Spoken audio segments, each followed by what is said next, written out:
Gambar ini sengaja kami samarkan karena menimbulkan ketidaknyamanan saat pelaku begal sepeda motor di Talang Kelapa, Palembang diamuk warga.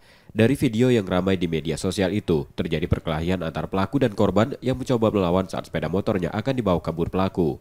Bahkan pelaku memukul korban dengan tabung gas LPG 3 kg dan sempat menuduh korban sebagai pelakunya. Setelah diinterogasi warga, pelaku yang kemudian dihakimi dibawa ke Polsek Sukarami, Palembang. Belakangan diketahui pelaku bernama Dodi Saputra, warga Mariana, Banyuasin.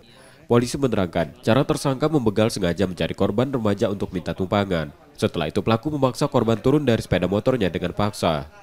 Nah, ketika di tengah jalan, pelaku menurunkan korban, kemudian menurun paksa sampai didorong-dorong. Hingga akhirnya terjatuh, kemudian anggota kita melintas bersama warga langsung mengamankan pelaku. Ya, pelaku sempat memukul korban dengan tabung gas. Setelah itu, pelaku juga bahkan ketika kita datang dengan warga, dia sempat menuduh seolah-olah korban itulah yang mau membegal motor dia. Padahal dia yang membegal motor korban. Tersangka kini diperiksa dan ditahan di Polsek Sukarami, Palembang untuk proses hukumnya. Reski Oktora, Muklas Diferensial, Kompas TV, Palembang, Sumatera Selatan.